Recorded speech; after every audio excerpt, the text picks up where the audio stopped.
Hey y'all, so I'm getting ready to change out the thermostat on this vehicle. It's a 2012 Hyundai Tucson. So this is the OEM part from Hyundai. I got it on Amazon for like 22 bucks, something like that. But the check engine light came on. I took it to AutoZone and they ran it for me to test on it. And they were saying that the thermostat was possibly stuck open. So it looked like it's a pretty easy fix. You probably can't really see it because of all this stuff, but the thermostat housing is right below this thing right here. It's right down off in there. Look like I have plenty of access to it if I just take this battery and get it out the way. So I'm gonna remove the battery and get it out the way, and the housing is right here. So I looked up a prior video. It's 3 10mm bolts that hold it in place. So don't look like it take much to remove it and get it out of there. So I'm gonna go ahead and get started on it. I'm not gonna make a video on draining the radiator because there's plenty of videos on that already. So it's just a plug down there. I got some bottles, some jugs to catch it, and then I'm gonna drain it first, then take the thermostat off and put the new one in and fill it back up and bleed the system again, and hopefully that will take care of the check engine light. So I'm gonna get this done and I'll let y'all know how it go or if I run into any issues.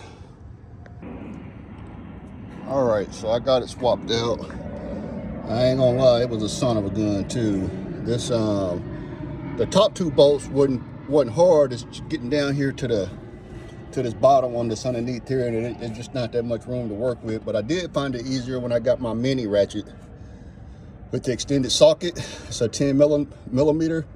It was a lot easier once I got this mini ratchet with the extended socket to get that bottom one out. But trying to use this big one here was a pain in the butt. So, but anyway, I got it swapped out, and then like I said, there's some videos that show, you know, that thermostat's got to go in a certain way. If you get in there and just slide it slowly, you'll feel it when it lock into place. So that was pretty easy. That wasn't hard. The hardest part was getting that bottom bolt out and getting it back in. So anyway, probably took me about 30 minutes. Now I'm about to put the battery back on and fill it back up and bleed this radiator system again, and hopefully that'll take care of my check engine light that came on. So I'll let y'all know if that fixed it or not as soon as I get it all back together. All right, I'm bleeding the system now, and as you can see, those bubbles that are coming up out of there, that's just getting the air out of the radiator since I had to drain it and refill it. So that's what it looks like. On this car, you basically just turn the heat all the way up, hot as it'll go, and then keep the fan on low, and then just let it run for about 10 minutes. I heard to let all that air get out of the system, so that because if you keep air in the system, I heard that can make the system overheat and or mess up your engine. So you might want to make sure you bleed the system. I got this kit on Amazon for like 20 bucks, 25 bucks, and it's pretty easy to put together, as you can see.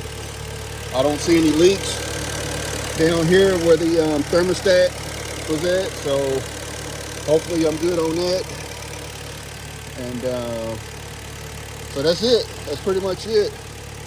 Like I said, this wasn't an easy job just because of that bolt that's down there. If it wasn't so hard to get to be a 5-minute job, but just kind of where it's located at, it was pretty tough, but I was able to get it. So anyway, if y'all have any questions, just hit me up and I'll do my best to answer any questions. So you can still see the air bubbles coming out of there. So I'm just gonna let it run until those air bubbles stop coming up out of there, and then we'll be good to go. I'll talk to y'all later.